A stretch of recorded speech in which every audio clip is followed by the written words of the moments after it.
Boa noite, pessoal. Como é que vocês estão? Tudo bem aí? Vamos começar já já, tá? Eu vou fazer aí essa live. E nessa live eu vou falar aqui mais detalhadamente sobre todos os naipes de copas, tá? Como foram todos em stories, é rápido, né? Então não dá para aprofundar tanto. Então se tiver alguma dúvida aí enquanto estiver fazendo a live, fala também, tá bom? A gente vai elaborando juntos também. Salve, seu Rodrigão! Beleza, meu caro? Aê! Salve, senhor de copas! Agradecer aí, hein, Rodrigão? Rodrigo, Pati, obrigado, hein? Obrigado demais. Então vamos começar já já, tá? Tô preparando aqui. Vou fazer aí ó, uma explicação de cada uma das cartas. Então, depois isso aqui vai ficar guardado, tá bom? Vamos lá, 4, 5, tá aqui. 6, 7, 8, 9, 10. Boa, e os maiores. Bom, pessoal, então, o que nós temos aqui são o naipe de copas, né? Então, para quem já conhece tarô, quem já joga, para quem não joga, esse é o tarô mitológico, né? Ele traz aí a abordagem de mitologias gregas. No caso desse que a gente começou é o Copas, né? É o naipe de Copas que trabalha e aborda aí emoções, sentimentos, tá? O elemento água. E todos eles, né? Água, fogo, terra e ar, eles começam com os ases, com um deus do Olimpo, né? No caso aqui é a Afrodite, como a gente falou já. E todos os ases, eles sempre indicam o início, uma força de um início, né? De um começo possível. Então, como traz a imagem de deuses do Olimpo e os cartas dos números, traz uns heróis, né? Não necessariamente deuses, semideuses, mas normalmente uma história mais comum, né? Como dos humanos, vamos dizer assim. Então, seria uma energia divina iniciando ali na vida do humano. No caso, aqui a história de Eros e Psique. Então, o As de Copas, né? O que a gente pode levar um pouco mais para o As de Copas, assim? Como foi Afrodite? O que significa ela, né? Então, estudar um pouco mais a mitologia e, no caso, os deuses. Os arcanos maiores, todos são deuses, né? Eles são os personagens divinos. Os arcanos maiores representam energias maiores, né? Energias divinas no tarô. E aqui os arcanos menores representam essa parte mais mundana. Então a Afrodite, ela é a deusa da beleza, a deusa do relacionamento. Então, outra coisa importante desse tarô mitológico, né? Eles não recomendam fazer leituras inversas, já que eles veem todas as cartas como tendo positivo e negativo. Então, vai valer muito mais de você ver as cartas que estão em volta do jogo, ou até a sua intuição, conforme você joga, né? E aí sim ler. Então, as cartas positivas e negativas. Afrodite, a deusa da beleza, ela também era padroeira, vamos dizer assim, dos casamentos, das uniões, né, sagradas. Porém, ela também era muito ciumenta, invejosa, e muitas histórias de tragédias são iniciadas pelas emoções descontroladas de Afrodite, tá? Então, por ser o as, por ser a primeira fonte de energia, ela não tem uma determinação ainda grande, né? Então ela tem uma potencialidade de iniciar, mas um poder muito grande, né? Por ser sentimental, copas, né? Um poder sentimental muito grande, uma potencialidade muito grande, vinda dessa deusa, com todas suas qualidades e defeitos. Legal? Então a gente vai para o 2 de copas, né? O 2 de copas aí inicia a história de Eros e Psique. Então Afrodite, vamos voltar lá. Afrodite é a deusa da beleza que nasceu, tá, das espumas do mar, por isso que essa é a imagem dela. Então seu pai, poxa, agora não, foi... me perdoa, esqueci, tá? Quem que foi? Foi o Netuno, Saturno...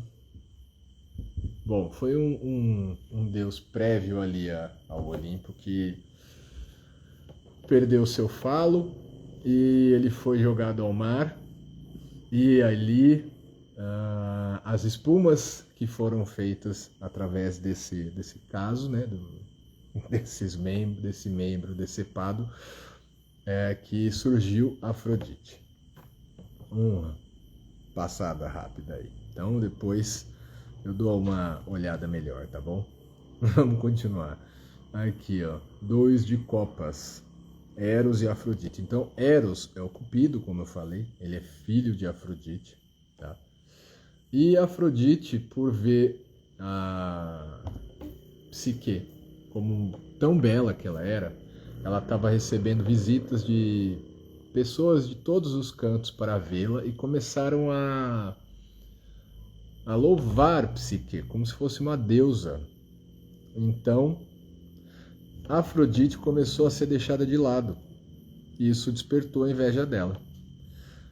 E como diversas mitologias, existem diversas versões. Então uma das versões conta que, pela inveja que ela teve, ela quis punir Psique, tá? Fazendo com que ela se casasse com o homem mais feio do mundo. Então, voltando àquelas histórias de sempre na mitologia grega, o oráculo, né? O que é o oráculo? O oráculo é que você vai ver o futuro, né? O tarô é um tipo de oráculo. Bom, então o pai de Psique, com as suas 2 filhas já casadas, e Psique ainda não. Ele acha aquilo estranho, vai a um oráculo para entender o que está acontecendo, e o oráculo diz que ele precisa levar lá até o alto do monte, e lá ela vai ser entregue a um monstro. No caso, algumas versões dizem que esse monstro é o homem mais feio do mundo, que Afrodite condenou ela a casar. E outras versões seria um monstro mesmo, marinho. E a Afrodite envia Eros para que Eros faça esse serviço para ela, em nome dela, contra a Psique ali. O que acontece é que Eros, ao ver Psique, ele fica extremamente apaixonado. Algumas versões dizem que ele se pica com a própria flecha e por isso não realiza a missão que sua mãe enviou ele, e acaba levando Psique para o seu templo nos céus, né? Então o 2 de copas inicia essa jornada, né? A partir daquela potência emotiva do Ás, a gente inicia aqui essa faísca do amor, do relacionamento, do sentimento. Essa faísca que pode ter sido acidental, como diz ali a picada da flecha em Eros, pode ser sem uma intenção específica, né? Então Eros não estava buscando ninguém, Psique estava condenada também, não estava buscando ninguém, e o amor surge ali, aquele potencial que foi uma movimentação inicial de Afrodite, causou aqui a atração entre dois personagens que agora se conectam entre duas partes do relacionamento. Então a gente sai daquele processo inicial e já tem agora alguma coisa materializada, começa a tomar forma esse relacionamento. Então o 2 de copas pode ser visto dessa forma também, né? Então existe, pode ser de uma forma que não foi intencional, mas desperta-se ali uma relação, uma atração, né? E ali, depois disso, Eros decide levar a Psique para os seus aposentos, no seu templo, e Zéfiro, né? Zéfiro seria um terceiro elemento ali, que é o vento do oeste, né? Ele leva a Psique aos aposentos de Apolo, não, de Eros, desculpe. E ali Psique fica junto com Eros, mas dentro daquela condição que Eros coloca para ela, que ela nunca veja o seu rosto. Então eles se unem a partir daquela proximidade, aquela intenção. Psique nem sabia que estava sendo levada para esse lugar, né? Ela acorda no templo, ela imagina que estava sendo condenada, como tinha sido falado, mas ela acorda naquele lugar maravilhoso e encontra com esse ser, que era Eros e ela não sabia, mas ela se deleita com isso, né? Então ela se sente bem, fica feliz e vive ali. É uma comemoração inicial, né? O 3 de copas é a realização dessa união, uma materialização daquela união que surgiu ali, aquela intenção, aquela atração se materializa nessa união no 3 de copas. Porém, fala Bibom, aqui é o início da união. Aquela atração no 2 de copas se torna uma união, uma primeira comemoração, mas ainda bem inicial. Porque a gente vê aqui que eles não se conhecem de fato, né? Seria aquele momento da paixão ainda. Então, Eros se apaixona por Psique acidentalmente.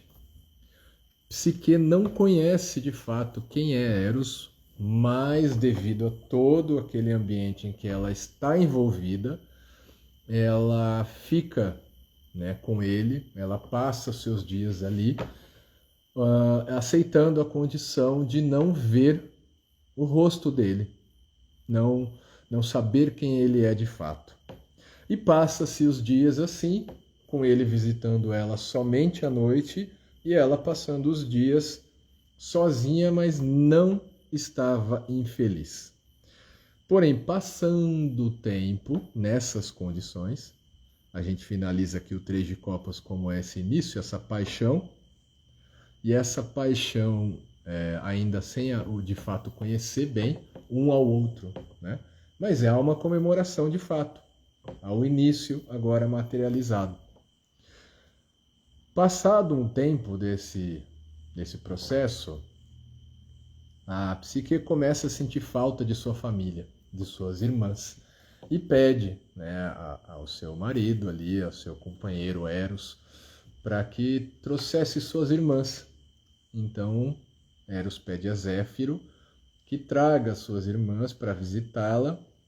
E aqui a gente chega no 4 de copas, porque as irmãs dela, vendo aquela situação que ela vivia maravilhosa, porque era um lugar maravilhoso, ela tinha tudo de bom, a única coisa que faltava é ela saber o rosto, a face de Eros. Fora isso, tudo era maravilhoso. Então, as irmãs dela dizem assim, se o seu marido não deixa você ver o rosto dele, deve ter alguma coisa errada aí. Ele deve ser um monstro horrível. E aqui eu queria até puxar, né, para uma outra história do livro Mulheres que Correm com os Lobos, sobre o Barba Azul. Né? Não sei se vocês conhecem, mas tem uma história lá que conta do Barba Azul, que é um homem que tinha barba azul, né? Morava num senhor rico e tal. E ele faz uma proposta para se casar com a filha mais nova do outro senhor ali, que tinha todas as... Ninguém queria se casar com o Barba Azul, porém essa filha mais nova acaba aceitando. E uma das condições que ele faz para ela, ele vai viajar e deixa ela na casa sozinha, e fala assim, mas nunca abra essa porta aqui, tá? E aí ela aceita, né, aquela condição. E, de novo, as irmãs, elas falam, ó, se ele não deixa você abrir aquela porta, deve ter alguma coisa errada. E na história do Barba Azul, de fato, ele matou as suas ex-mulheres e ali ela encontra os corpos delas. E aqui, o que acontece é que elas influenciam a psique a quebrar o pacto ali com Eros, o combinado com Eros, então é uma traição, torna-se a influência à traição. E o que é interessante aqui, não necessariamente precisa ser pessoas, né? Quando a gente lê o 4 de copas dessa forma, como influências que estão te dizendo alguma coisa, pode ser sua intuição, sua própria cabeça. Algumas pessoas podem ver como autossabotagem aquela coisa que te leva a querer entender melhor o que está acontecendo ali. Alguma coisa não está cheirando muito bem. Então, ao invés de você ficar naquele momento meio cego, aceitando tudo que está, com uma pulga atrás da orelha e você mantém, fala, tudo bem, vou deixar aqui, vou deixar passar, faz ao contrário. Então, aqui no 4 de copas a gente pode ver que existe a possibilidade de você fazer algum movimento para entender se há de fato alguma coisa errada, né, naquela sensação que você tem. Então aqui não é ainda de fato o ato da traição, mas a influência que existe para que alguma coisa seja verificada. De fato, né, existe uma razão aqui, né, não é algo à toa. Então, ele não deixar ela ver o seu rosto faz com que exista algo ali que não está balanceado, né, não está equilibrado. Então, vai fazer com que isso tenha sentido para ela. E aí a gente vai para o próximo passo, né, o 5 de copas, que é a execução. Aqui sim a gente tem o ato de trair, né? Ela trai o combinado com Eros, então ela vai durante a noite com aquela influência das irmãs, que pode ser a sua própria consciência, pode ser alguém externo a você. Ela à noite vai com uma vela próximo ao rosto do seu marido e enxerga quem de fato é aquele homem. Só que é uma surpresa para ela ver que é o homem mais lindo do mundo, que é um deus, é Eros, com quem ela está casada. Então existe ali aquele momento de, nossa, que arrependimento, que eu não confiei nele. Eu precisei tirar essa dúvida e de fato era a verdade. Ele me dizia, o que ele me dizia era verdade. Porque aqui há duas formas, né, de contar essa história. Tanto que ela pisa na aljava dele de flechas e se pica com uma das flechas, fazendo com que ela se apaixone mais ainda por ele. E outra que é, ao ver o rosto dele, ela se apaixona mais ainda por ele já ser esse Deus do amor, né?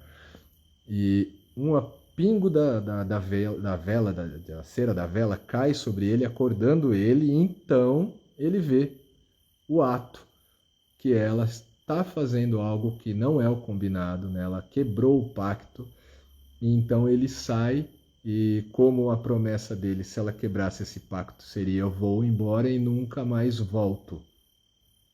Aqui ele sai dizendo: o amor não é possível sem a confiança. Então a gente tem diversas coisas que a gente pode, né, tirar e elaborar aqui dos 5 de copas, tanto da imagem, né? Aqui é a perda da confiança, a traição, um ato que foi fora do combinado, ele foi motivado por forças externas, alguém influenciando externamente, ou um ato também influenciado por forças internas, as famosas minhocas da sua cabeça. Mas aqui eu estou mostrando as copas que, embora todas tenham caído ali, as 4, há uma de pé. E essa uma de pé indica que, mesmo com tudo parecendo perdido, há ainda uma esperança. E aqui, quando a gente vê o 5 de copas, é aquele momento que deu merda. Fez alguma coisa ali que não deveria, mas ainda sente-se aquela possibilidade de um futuro ainda. Mas sabe que fez caca, então vai ter que correr atrás, né? Na história aqui, o que acontece é que ela perde tudo que ela tinha, né? Então ela perdeu o companheiro, ela perdeu o templo que ela vivia, ela perdeu as regalias que ela tinha, ela perdeu tudo de bom que ela tinha vivido até então. E a gente vai para a próxima etapa aqui, que é o 6 de copas, né? No 6 de copas, ela vai até o morro que ela tinha sido levada no início, né? E a gente pode ver todas as copas aqui de pé, né? E a sensação ali de nostalgia, né? O que acontece é que ela vai na história, na mitologia, ela vai até ali, ela se joga como uma tentativa de tirar a própria vida, né? Com esse desespero desse ato, é um arrependimento que ela sente ali, né? Essa motivação de ter chegado ali, que ela se arrependeu de um ato que ela fez. E nisso ela é levada pelas espumas dos seres marinhos ali, as divindades marinhas salvam ela, levam ela até a praia e não deixam ela se afogar. E então ela sai em busca de Eros por todo o mundo, tentando resgatar aquele amor perdido, né? E a imagem aqui mostra essa sensação da nostalgia, da lembrança. Então, depois de ter feito aquele ato, que embora tivesse um fundo de uma motivação que a gente possa compreender, ela realmente acabou fazendo algo errado, de uma forma errada, né? Poderia ter sido feito de uma outra maneira, talvez. Pensando nessa forma da leitura do tarô, o 5, né, de copas, pode ser alguma coisa, alguma dúvida que você pode tentar tirar essa dúvida de uma forma mais honesta do que você quebrando um pacto, quebrando ali um juramento, né, fazendo uma traição.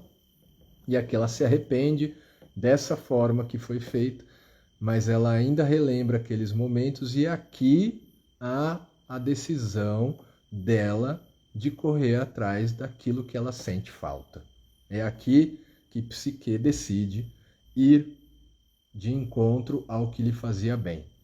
Então ela, acreditando que era possível, ela vai por todos os cantos do mundo procurando ele, pede a todas as divindades, faz as suas súplicas às divindades para que lhe ajudem, porém ninguém queria pegar esse chabu e tretar ali com a Afrodite, porque a Afrodite não é qualquer deusa.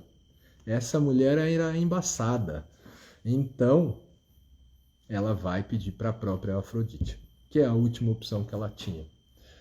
E aí o 7 de copas, né? O 7 de copas mostra ela suplicando a Afrodite assim: eu preciso de volta isso tudo que eu perdi.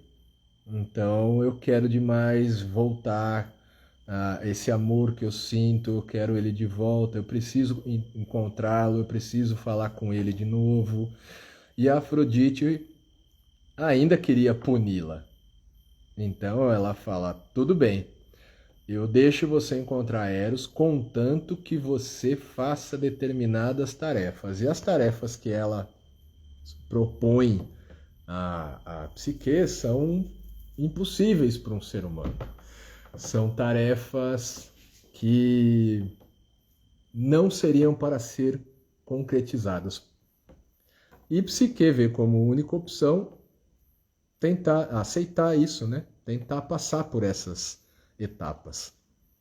E o 7 de copas a gente mostra tanto no Rider-Waite quanto aqui, né? As copas no céu. E lá mostra bastante como oportunidades, possibilidades duvidosas, né? Mas que no fundo existe uma oportunidade de fato ali entre as copas. E é o que acontece aqui. A única possibilidade dela encontrar Eros é com Afrodite abrindo mão da sua ira contra ela. Mas para isso ela propõe uma cambada de tarefas impossíveis, entende? Então, mesmo sendo impossível, Psique aceita e por milagres, né, que acontecem, ela consegue executar. Então, por exemplo, a primeira tarefa era separar grãos, né, numa sala fechada, se eu não me engano, era grãos de arroz, assim, um monte gigantesco. De uma noite para outra ela tinha que separar 2 tipos de grãos diferentes e era impossível com aquela quantia de grãos. Porém, formigas auxiliam ela. Algumas versões da história dizem que ela começou tentando fazer e durante o processo ela esgotada, ela teria que fazer aquilo em uma noite, ela cai de sono e as formigas então que passam por ali auxiliam ela e todas fazem a separação. Quando ela acorda, está tudo separado. A Afrodite passa a segunda então, que seria pegar um pelo de novilho de ouro, lã de ouro, de um carneiros que eram extremamente agressivos. Então, se ela fosse tentar, ela ia acabar morrendo, né? Eles iam atacá-la. Então, ali também outros seres da natureza, umas ovelhas, falam com ela e falam assim: espera, né? Eles vão dormir. E então você entra ali nesse período e pega um pelo que vai ficar preso ali naquela árvore espinhosa.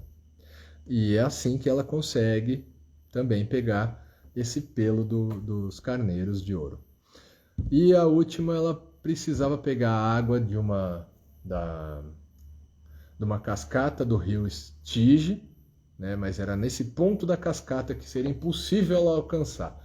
Porém, vem uma águia, pega a taça da mão dela, enche essa taça e devolve, e assim, de novo, ela consegue concretizar as impossibilidades propostas por Afrodite. Então você vê que ela teve ajuda sobrenatural para conseguir passar por aquelas situações. E Afrodite não ficou feliz com tudo isso, então ela propõe o último, né? Que aí sim seria a próxima carta, né? O 8 de copas. Mas antes de passar, finalizando aqui a interpretação do 7 de copas, a gente pensa que são possibilidades que existem relacionadas a esse contexto emocional, né? E o que isso traz? Traz que dentro dessas possibilidades que não vão levar a nada, existe no fundo um caminho que é a possível, né? Então, por mais que tenham distrações no caminho aqui, a verdade é que há uma possibilidade real e é por esse caminho aqui. Então, necessita-se ter atenção e coragem para enfrentar. E também, né, nessa história, milagres para conseguir passar. Aí a gente vai para o 8 de copas, que aqui ela fala assim: então, para finalizar a última, você vai me trazer um creme de Perséfone. Perséfone era a deusa do submundo, esposa de Hades. e nenhum mortal entrava no submundo e sairia com vida. Então, o 8 de copas demonstra aqui a ida de Psique ao submundo, de forma com que passe a imagem, né, dessa carta, a intenção dela é abandonar as esperanças.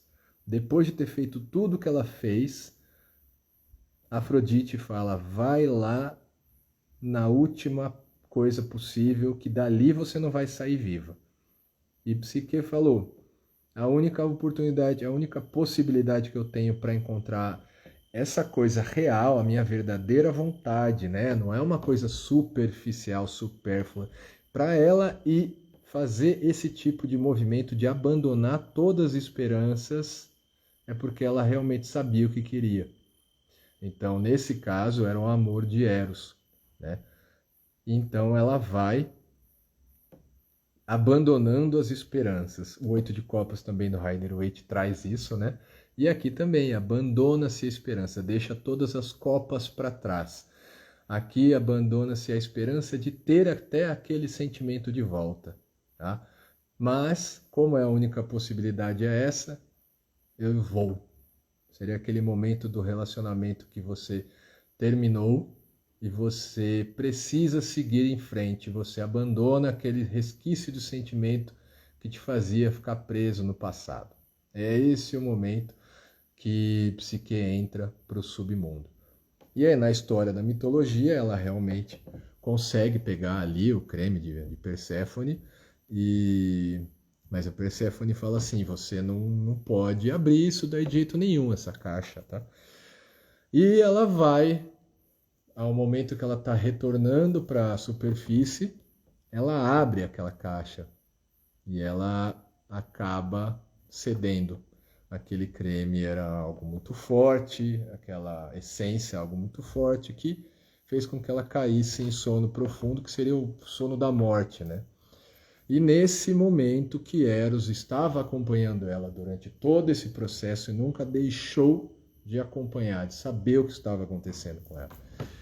Ele vê o que está acontecendo com Psique ali no submundo, então corre para salvá-la e pede para Zeus que deixasse com que ela voltasse para o mundo dos vivos, né? Que não mantivesse ela lá.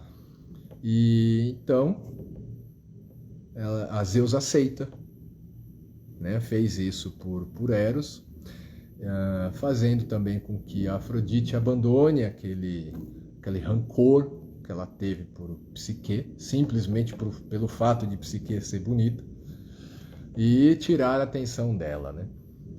Então aqui a gente sai do 8 de copas, que é aquele momento que você desistiu de tudo, não há mais esperança, porém eu vou continuar nesse caminho, que é o que eu tenho para mim. E ela chega a conquistar o que ela tinha imaginado que não conseguiria mais. E Eros, né, Zeus, permitindo ali com que Psique saia do submundo viva, falou, porém ela não vai poder ser mais humana, ela vai precisar tomar ambrosia e virar uma deusa, que é o que acontece no 9 de copas.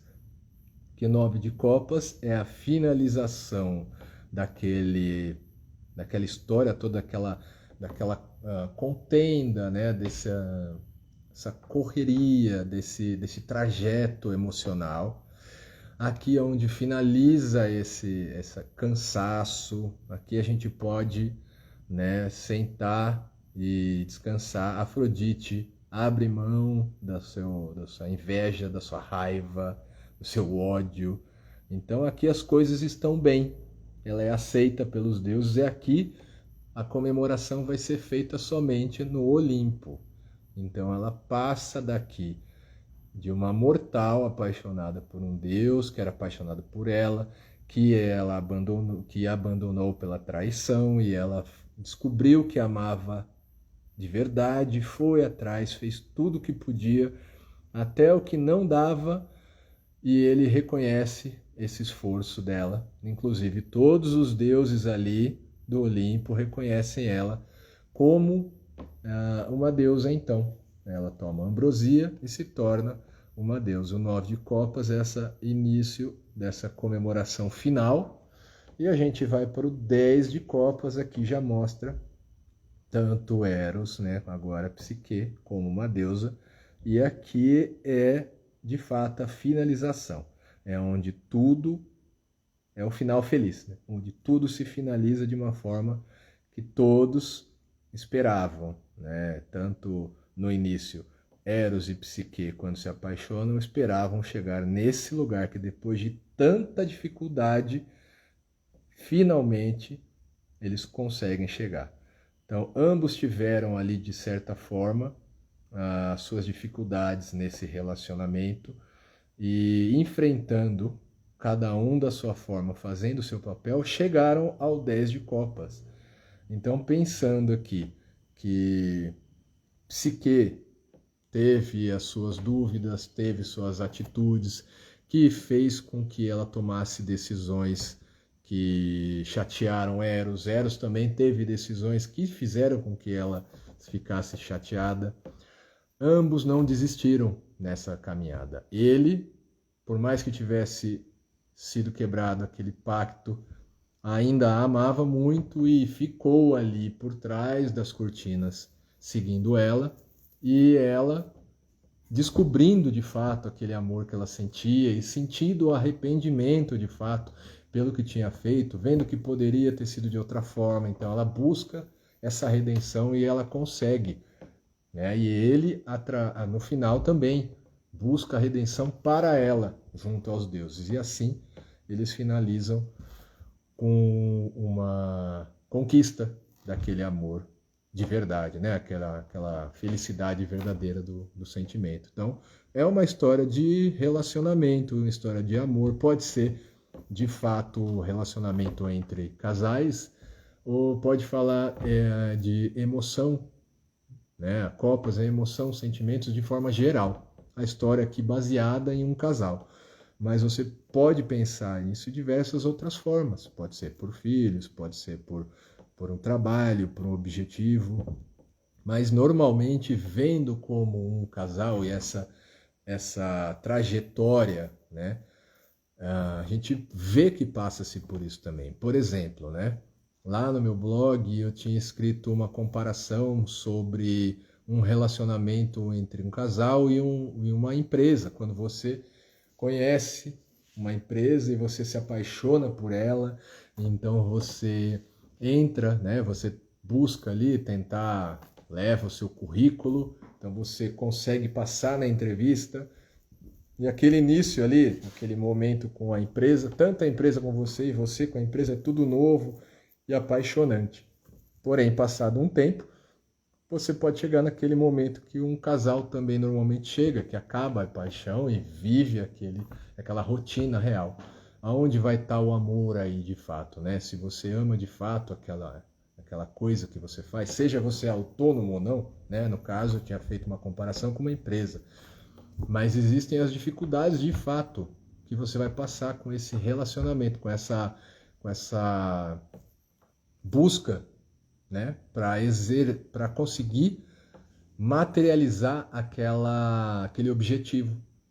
Então, seja o seu amor pelo que você está fazendo, seja seu amor por uma empresa, pelo relacionamento, o que for, né? Você vai passar por processos difíceis para conseguir chegar nesse 10 de copas. E aí as cartas da corte, né? Aqui a gente tem o pajem de copas, que é o famoso Narciso. Então aqui os copas são aquela evolução também desses amores. O Narciso, né? Narciso, ele era um semideus, né? Aqui a gente já tem semideuses, no caso. São também pessoas, seres mitológicos, né? Personagens superpoderosos. Ele é um semideus, ele é filho de um rei, rio, e uma ninfa. E eles, antes do nascimento de Narciso, vão até um oráculo. Mais uma vez o oráculo entra na história, né? Toda a mitologia grega praticamente tem uma história de um oráculo, que alguém vai lá, descobre que vai ter uma tragédia pelo oráculo, então faz de tudo para que aquilo não aconteça e no fim acaba acontecendo. Olha que uma coisa muito louca, né? Eles tentam ir no oráculo para evitar uma tragédia acontecer que não tem como fugir, o destino está ali. O oráculo leu e aconteceu depois. Depois a gente fala sobre isso daí. Então aqui o oráculo disse que eles não podiam deixar Narciso enxergar o seu próprio reflexo. E então ele teria uma vida longa. E então assim foi feito. Não deixavam com que Narciso visse seu próprio reflexo, não tinham superfícies reflexivas e tal. E todos se apaixonavam por Narciso, seja qual sexo fosse, enfim, era uma beleza também tão estonteante que qualquer ser podia se apaixonar por Narciso. Porém, um dia, Narciso, andando pelas planícies, ele estava com sede e encontra um lago cristalino que ninguém tinha nunca tocado, nem um animal, nem um galho de árvore, nada. E ele vai, chega próximo para beber, e então enxerga ali o seu reflexo pela primeira vez e se apaixona imediatamente, de uma forma tão descontrolada que ele não consegue parar de olhar. E ele quer atingir, ele quer chegar naquele objeto de desejo. Então ele não consegue, ele tenta pegar o reflexo e não consegue. Com a frustração de não conseguir encostar no objeto de desejo, que era ele próprio, ele tira uma adaga, fere o seu peito e acaba tirando sua vida ali, dizendo: ó belo que morreu em vão, enfim. Versões da mitologia de Narciso. Algumas versões dizem até que eram irmãos gêmeos, uma irmã e outro irmão. Enfim, o que conta a história de Narciso, né? Outra coisa que está tão em voga aí hoje em dia é falar de narcisista para lá, narcisista para cá. E narcisismo é uma fase, né, que a gente desenvolve.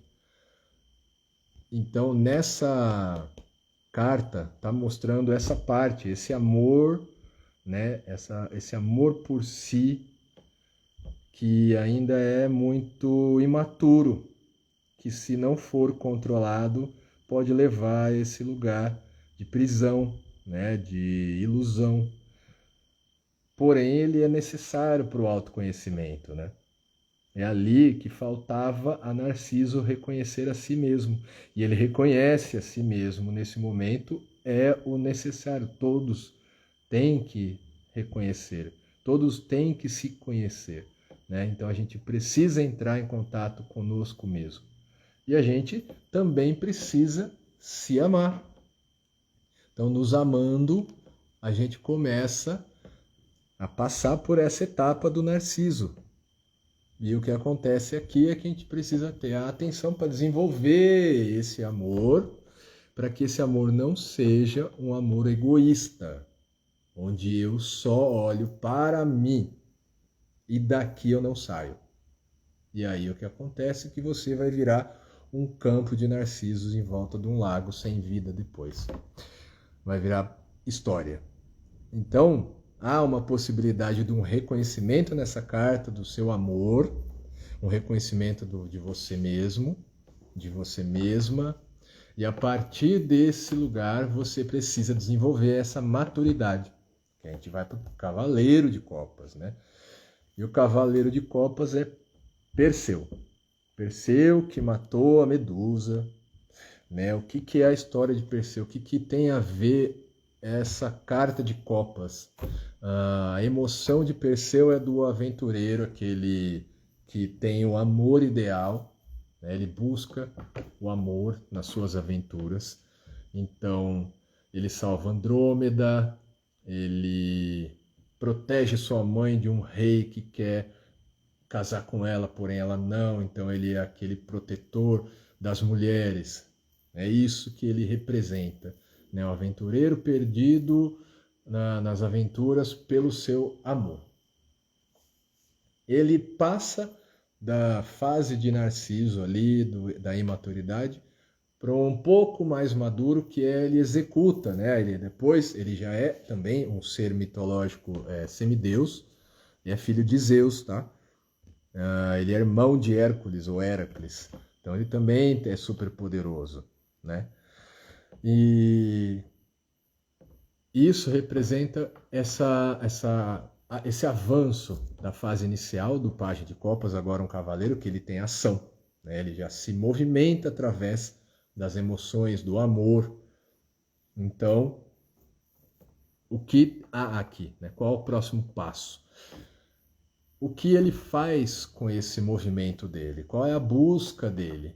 Né? Por que que ele vai atrás de um objetivo movimentado pelo amor?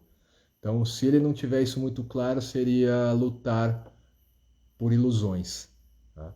Então, na história de Perseu, ele consegue ali, de fato, mais uma vez, né? O avô de Perseu vai a um oráculo, descobre que o seu neto iria matá-lo, né? Então, aí ele pega a sua filha e coloca ela numa gruta. Essa filha que seria a que teria o neto. Antes de estar grávida, tá? Porém, lá dentro da gruta, Zeus, em forma de chuva dourada, engravida Danae. Então, o seu pai descobre que ela ficou grávida ali dentro, então decide jogá-la ao mar, porque ela tem o filho, né? Ela tem Perseu. Coloca os dois dentro de uma caixa lá e joga para o mar. Só que eles são salvos pelos seres do mares e tal. De novo, vão parar num outro lugar com outro rei. E esse rei acolhe os dois, quase morrendo, e cria eles ali, né? Só que ele se apaixona pela mãe de Perseu. E Perseu, toda infância e adolescência, vai protegendo sua mãe desse rei, e ela não queria de fato ali casar com ele. Pelo que dá para entender na história, fica mais ou menos assim. Aparentemente ela não queria, mas não fica claro isso. O que fica claro é que Perseu não queria que ela tivesse esse envolvimento com aquele homem. E aquele homem queria, porque queria ficar com a mãe de Perseu, e chega num determinado momento da idade de Perseu e ele fala assim: então você vai lá na Medusa e me traga a cabeça dela. E essa, mais uma vez, assim como Afrodite mandou Psique lá para o submundo, era uma aventura que ele mandou para o rapaz não voltar vivo. Ninguém voltava vivo da Medusa, uma górgona, que olhava e petrificava todos. Então ele tem auxílio de deuses, né, como Hermes e Afrodite. E durante esse processo ele consegue executar, né, o que Polídetes achava que ele não ia conseguir, então ele retorna. E no retorno, o que aconteceu ali, né, com o rei e a mãe dele, fica para a história. O que acontece é que Perseu mata esse homem, empedrificando ele, e nessa volta, né, ele conhece Andrômeda, salva Andrômeda de um outro monstro marinho, que aí a gente entra também numa paralela ali com a história de Psique, que também tinha um monstro marinho, né? Enfim, ele salva Andrômeda, se apaixonam, se casam, têm filhos, e ele retorna e salva sua mãe. Depois de um tempo, ele vai para uns jogos na cidade que ele nasceu, e nesses jogos, jogando um disco, né, aquele disco da Olimpíada, esse disco é lançado e acerta o seu avô, que de fato morre. Então, mesmo com tudo aquilo, né, que aconteceu, o que o oráculo havia previsto de fato aconteceu. De novo, né, existe isso nessa história, na mitologia. Então, eu vou vendo essa história toda, Perseu é esse que vai em busca de uma idealização, né, de uma função para o amor, né? Esse amor que ele sente tanto pela mãe quanto pela Andrômeda, ele vai em busca, e a movimentação que Narciso não tinha, ele tem, mas ele também precisa de um foco para não ficar no mundo das ilusões e não tendo uma função clara do porquê que ele está fazendo aquilo, tá bom? E aí a gente vai para a próxima, Rainha de Copas. Rainha de Copas, Helena de Troia, né? Também a mulher mais linda do mundo. Então aqui, Afrodite é a cabeça de Copas. Você vê que a beleza, o erotismo, o amor, tá tudo envolvido aqui. É Eros que é mais linda, é Psique que é linda, é Narciso que é lindo, é Helena que é linda. Todo mundo é lindo no reinado da Copas, tá? E Helena, o que é a história de Helena? Tem um ponto, né? Helena de Troia, que foi, entre aspas, a causa da guerra de Troia, né? Quem já viu aquele filme, quem já leu sobre isso. Então, resumindo, Afrodite, Atena e Deméter são as três deusas do Olimpo, fazem um contexto ali, né? Que elas pedem para Paris escolher qual das deusas era a mais linda. E Afrodite, cada uma promete uma coisa para ele, né? Afrodite promete a mulher mais linda do mundo. Então, assim, Atena tinha prometido glória, luta, invencibilidade, Deméter tinha prometido família, riqueza, não sei o quê, e ele preferiu ficar com Afrodite, a mulher mais linda do mundo. A mulher que Afrodite daria a ele. E esse caso era Helena, Helena de Troia. Ele escolhe ela como a deusa mais linda e então é isso que ela vai fazer. Helena era linda desde sempre. Tem uma história de Teseu ter raptado ela na adolescência também. Mas aí os irmãos dela salvam ela também depois de um processo. E diferentemente de todas as mulheres da época que eram direcionadas a um marido pelos seus pais, né? Os seus pais escolhiam com quem elas iam se casar, Helena escolheu com quem se casou. Então existiam pretendentes de todos os reinos, de todos os lugares possíveis, ali aos pés de Helena, e ela escolhe Menelau. Então ela coroa Menelau como seu rei. Ela escolhe aquele homem, né? E o que acontece é que Paris vai para uma missão diplomática para Troia ali. E então, nesse período que ele está lá, ele e Helena se conhecendo, acabam se apaixonando. E Menelau vai num processo que ele tinha que fazer alguma saída. Esqueci agora o detalhe, tá? Ele sai nesse período que Paris está lá. E Helena foge com Paris. Então eles fogem, né? E aí acontece que Menelau... o que acontece? Como existia todos aqueles pretendentes para Helena, Odisseu, ou Ulisses, né, da Odisseia, ele faz uma proposta assim, ó. Bom, como todos aqui estão querendo a mão de Helena, vamos fazer um acordo aqui entre todos, que independente de quem ela escolher, todos os outros vão sempre defender os dois, tanto Helena como o escolhido. E aí acontece isso, ela escolhe Menelau, e Menelau é abandonado por ela e ela fugindo com Paris. E aí então inicia todos aqueles que tinham jurado essa proteção vão atrás dos dois.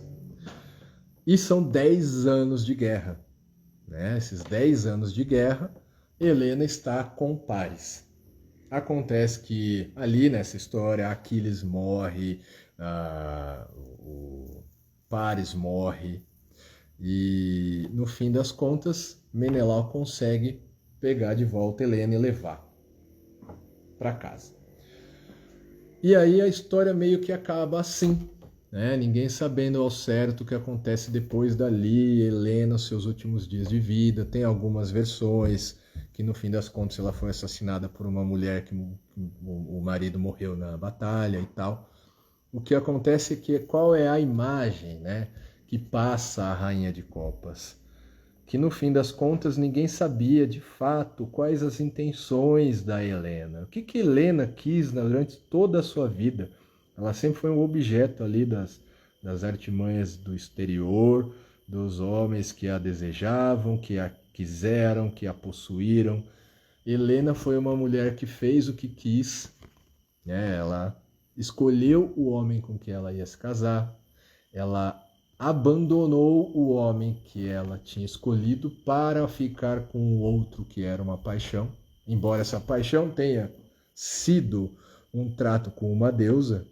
Aqui a gente pode colocar como uma amarração. Olha o que é que todo mundo fala o tempo inteiro aí. Fez amarração, está apaixonado por causa de uma força exterior. Isso não quer dizer que foi paixão verdadeira.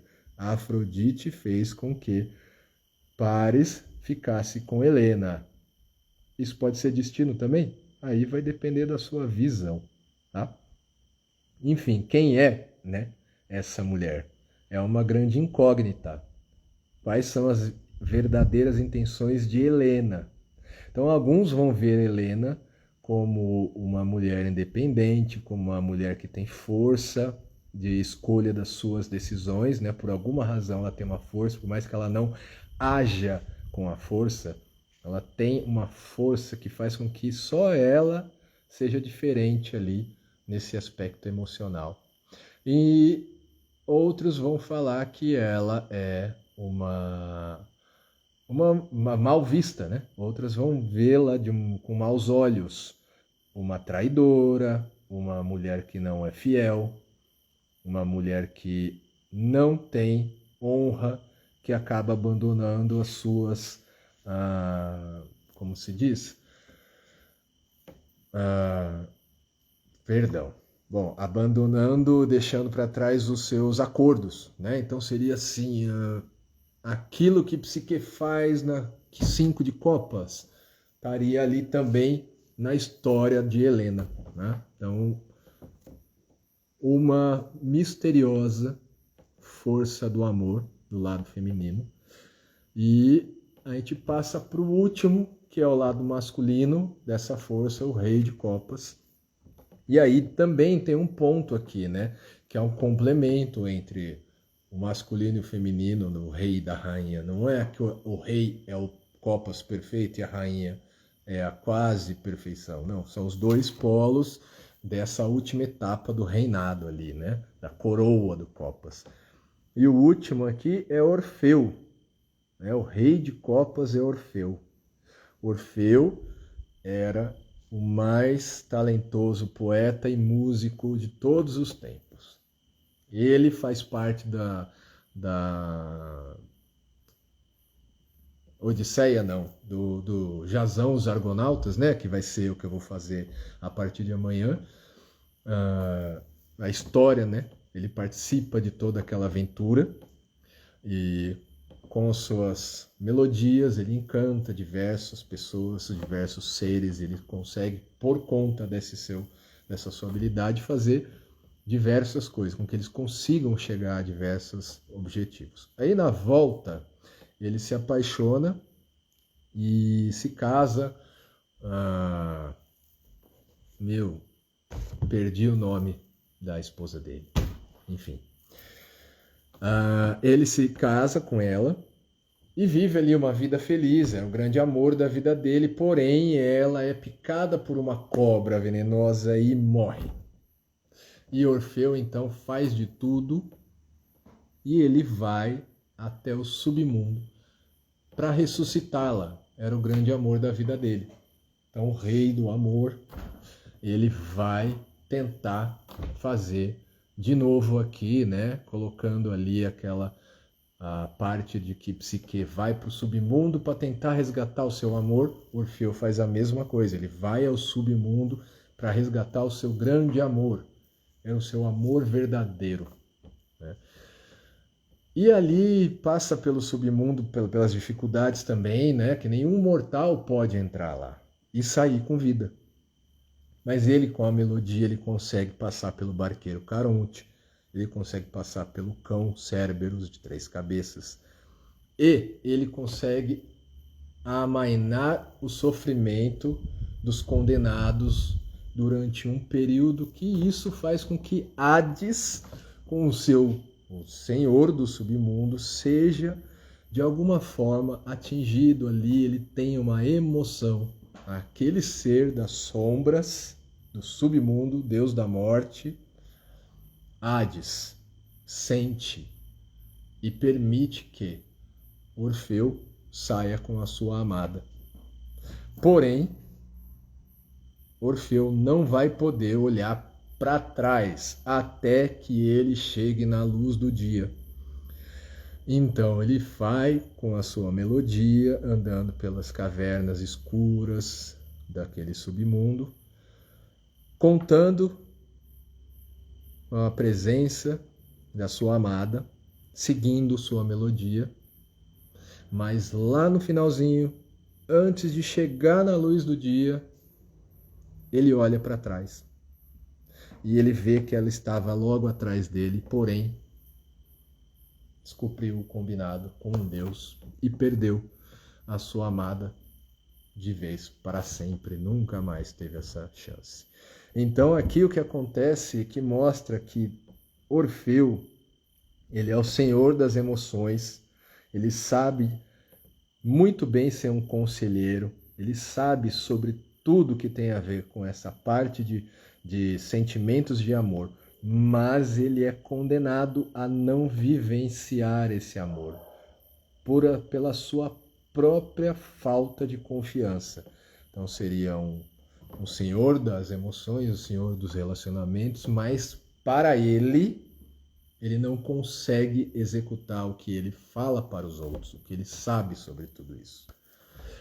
Então, por mais reinado que ele tenha sobre toda essa imensidão das emoções, para os outros, mas não para si mesmo. De novo, né, o lado sombra, o lado luz, o lado positivo e negativo da carta.